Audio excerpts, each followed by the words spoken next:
Hello, Hi there, how are you doing? I'm really good. How are you? I'm doing just fine. So, I did read the book and I thought it was absolutely fabulous. I'm Oh, wow, very. thank you so much. Oh, of course. I'm very excited to get my copy in the mail. I ordered a copy, even though you sent me the Oh, proof. So, I was like, I need an actual copy. oh, that's so kind. So, my first question for you is a really simple question. Pretty much just what made you want to write this book as far as just, your adventures, or was it kind of putting past memories into a book? I'm just curious what your motivations were. Yeah, so I guess this book came to me. It was a few years really in the kind of gestation of it, given that I've dived and I've been in the ocean for many years now as a marine biologist and I'm working in conservation. So the fish were always around me and they were always really what drew me into the underwater world as a marine scientist. Like from the first time I ever really put my fins into the water, it was the fish that were really mesmerizing to me. So I've always known that they for me are what's really captivated my imagination and my fascination in the underwater world. And so I guess, so for me, they've always been there. And then as I kind of progressed more towards being a writer and trying to capture the underwater world on the page for readers to experience, it just kind of made sense to me that fish would be a topic that I would write about. But I guess fueled also with this increasing realization that I experienced as well, which is that fish generally do have not such a great reputation as species of wild, beautiful, interesting animals compared to other things that live in the oceans, like the beautiful sea otters and the dolphins and the whales, which are also beautiful. But I just kind of feel that there's this difference, this different attitude towards the fish, these cold-blooded vertebrates that live in the ocean. And I felt like I wanted to redress that balance a bit and show people why I certainly think that they definitely deserve our attention and our interest and our compassion more than we really kind of historically, I guess, have given them. Clearly, that totally makes sense. And that kind of leads into my next question because in the books you have, or in the book, you have stories in between each of the chapters that come from mythology. And I think from my perspective as a reader, I saw it as you giving these stories and implying that humans have interacted with fish for centuries and centuries and centuries. And I'm curious, how did you pick these stories? So the idea with the stories is I wanted to first off find, as you say, like these connections between humans and fish that have gone on for centuries. But specifically, I was looking for stories that don't necessarily involve us eating the fish. And there are plenty of stories out there, plenty of traditional tales and folk tales and so on that revolve around this very important relationship between humans and fish, which is one of food and nutrition.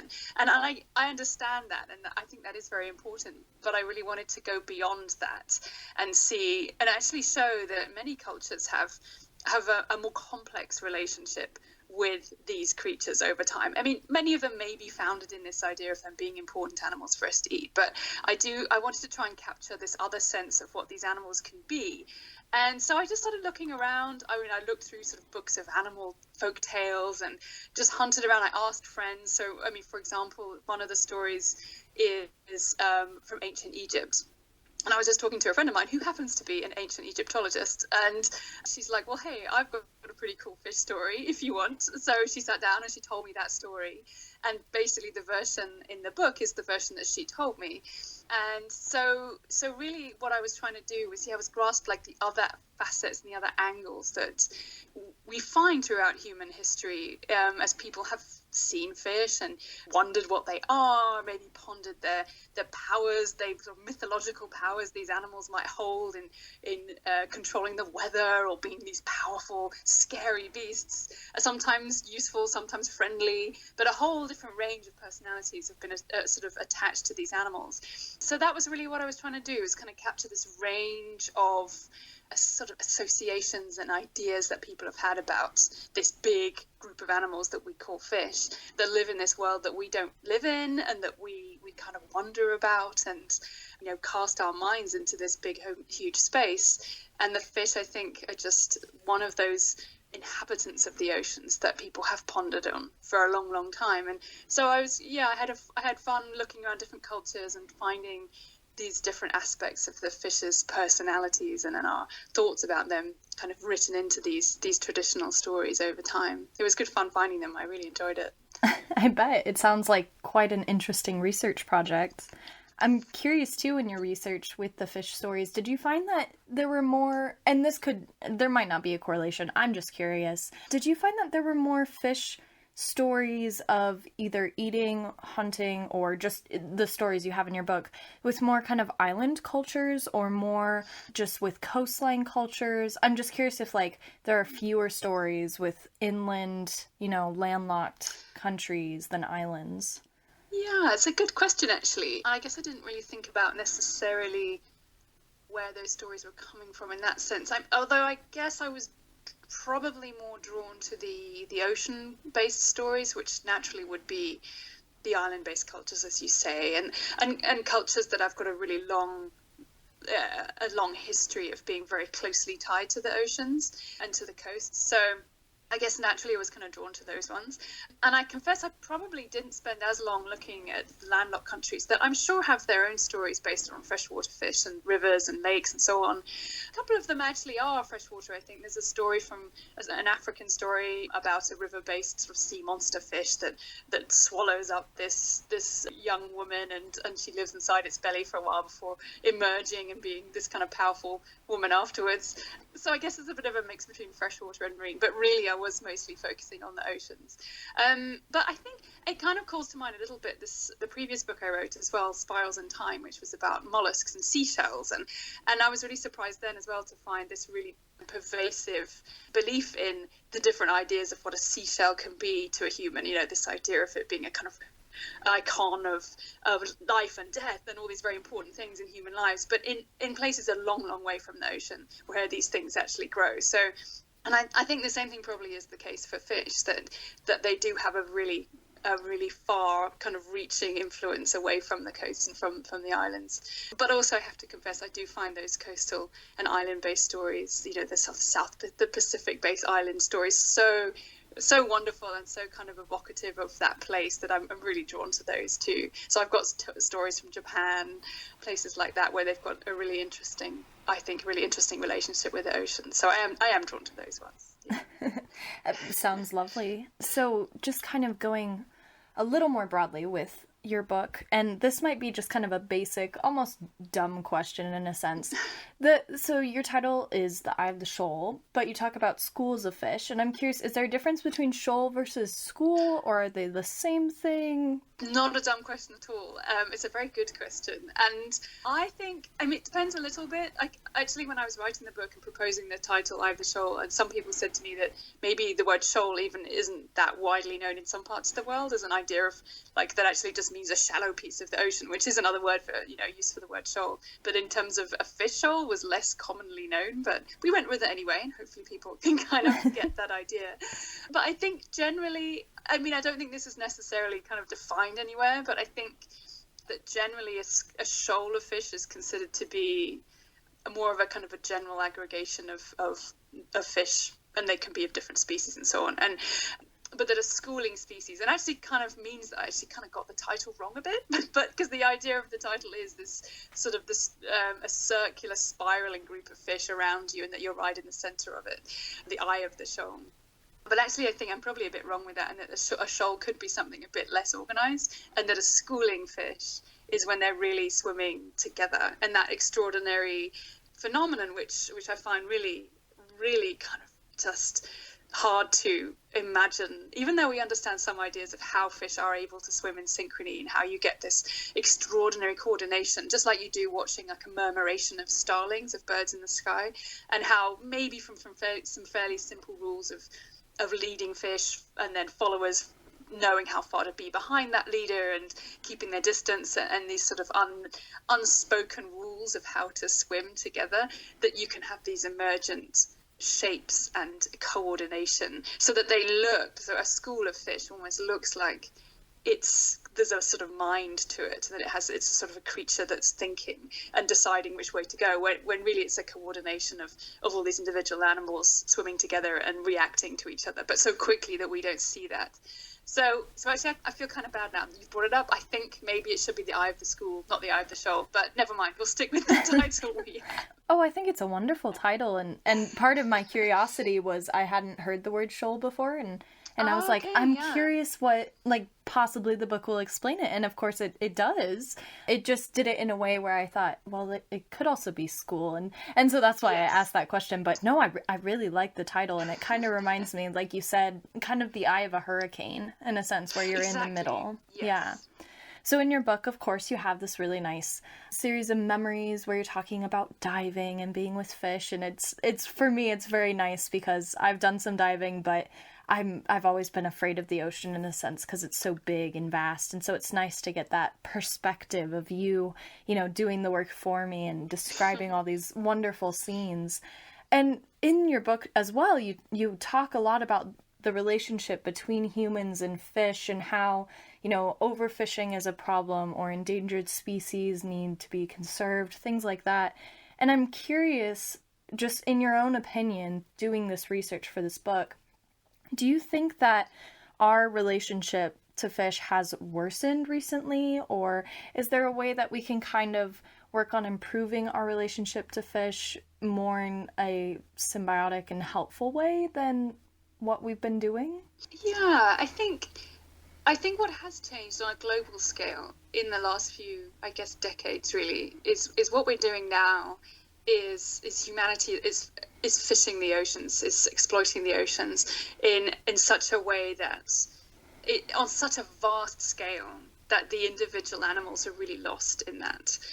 By and large, I mean, there are obviously exceptions, but by and large, so much fishing now is done at an industrial scale. Huge ships going out with enormous fishing equipment, whether it's nets or lines even if it's individual lines. I mean, long liners can be such enormous, long kilometers of monofilament line that are paid out behind one vessel with hooks coming off either side, that the volume of animal fish life that we're catching is so disconnected from these animals as individuals. So it's very hard for us to sort of even imagine that there's a fish on the plate in front of us that was this animal that swam through the oceans and that had its life and that was caught and captured and processed in a certain way that maybe isn't fully in line with what we now understand about the ability of fish to, say, suffer. I mean, this is one big issue, I think, is that we really, I think people generally sort of put fish into a very different part of our minds than we do all the other vertebrates. And we would never even imagine doing to fish what we do, doing to, say cows or sheep or other animals that we eat in the same way, treating them in the same way we do fish, like pulling them out of their environment and essentially letting them suffocate on deck. And I think, the scale of it is something that it just means that those animals blur in our minds, and it's very hard to connect to these being, this is the largest scale of any wild harvest of animals that goes on today, really. We're fishing trillions of fish from the oceans, more than we ever have, but we've really lost sight of the individual animals as a consequence. So I guess one thing I really wanted to do with the book is, especially towards the end, is to try and redress that balance of trying to think of these creatures as wild individual animals again, and not just this amorphous idea of fish, this other vertebrate life that we don't care so much about because, for whatever reason, various reasons, they're cold-blooded, they live under the ocean, we can't see them most of the time, they don't have expressions or make sounds that we can relate to. So being compassionate about these animals is much more difficult than, say, cetaceans and warm-blooded mammals that we feel much more connected to because they're more like us. Fish are very dislike us in some ways, but also they aren't. I mean, we do share an awful lot from them. We are essentially fish. We all evolved, humans and all the rest of the vertebrates evolved from fish. So they are, we share an ancestry with them. But I think we've lost that ability to be compassionate to that particular group of the vertebrate family tree. So I really think we need to think again about that and overcome these assumptions that fish have less ability to feel pain and to suffer and to think and to be smart and intelligent and to live a really complex life down beneath the waves. Just because we can't see it and we find it difficult to grasp what's happening down there, I think we need to find ways of finding out more about and really thinking more about what fish get up to and somehow let that feed into how we treat them on such a huge global scale as we do at the moment through the fishing industry that we have. It's a tricky one. It's no simple answer to what we should do, but I just think it's now is a good time as we're learning more about fish biology, and there are scientists who really are breaking boundaries in terms of understanding what fish's lives are like, that now is a time to really think carefully about what we're doing with them, and maybe looking for alternatives and thinking more carefully about what we do to these trillions of animals that we're pulling out of the ocean, with all the other effects on the environment as well, of course, that's happening too. So, yeah. Sure, absolutely. My last question for you might be a difficult one to answer in a funny sort of way, but I'm curious, what do you think your favorite fish was to research or see or write about in the book?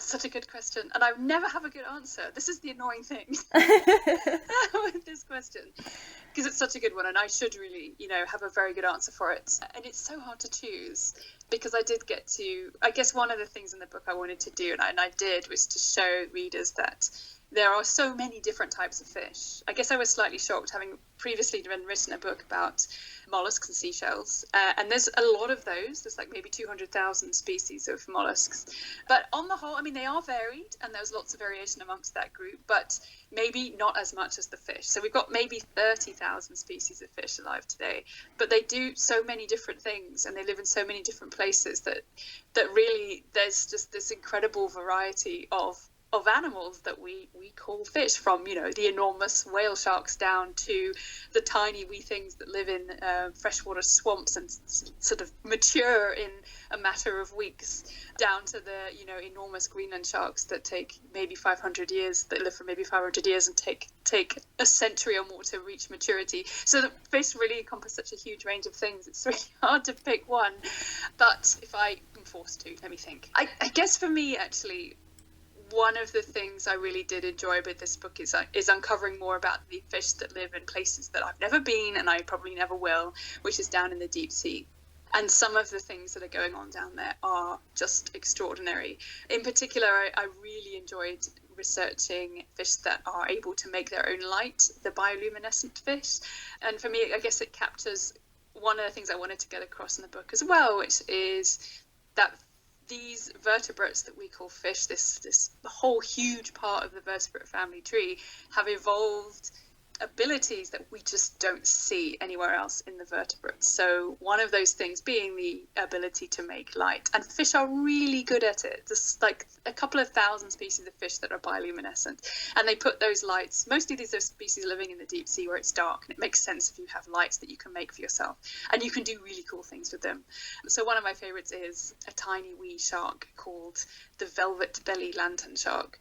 As a mature shark, it would sit in the palm of your hand. Pretty unusual for a shark. Most sharks are really big. They're born at least a meter long, and they're kind of pretty big animals, but this one is a small one, and it has this ability to light up its belly with blue light, which we think gives it camouflage as it's swimming through what we call the twilight zone in the deep sea, where there's still a little bit of blue light during the day trickles down, and as they swim through the deep, they would be casting a shadow, a silhouette beneath them. So if any predators were below them, they could look up and say, aha, there's a nice tasty shark swimming above my head. But actually these lights kind of give them this cloak of invisibility and blends them into their surroundings, this light that's coming down, and they slip away without being seen. So I think that's probably one of my favorite fish. I really did enjoy learning about that. It's pretty cool. That sounds amazing. Oh my goodness. And such a surprising find as well in the deep. You never know what you're going to find down there. Oh my gosh, yes. So, I mean, it really led me on. Like, actually, right now I'm working on my next book, and that is all about the deep sea. I guess the fish gave me a taste for this strange world. So I decided to leap fully in, and now that's the whole topic of the next book. So many strange things in the deep. It's wonderful.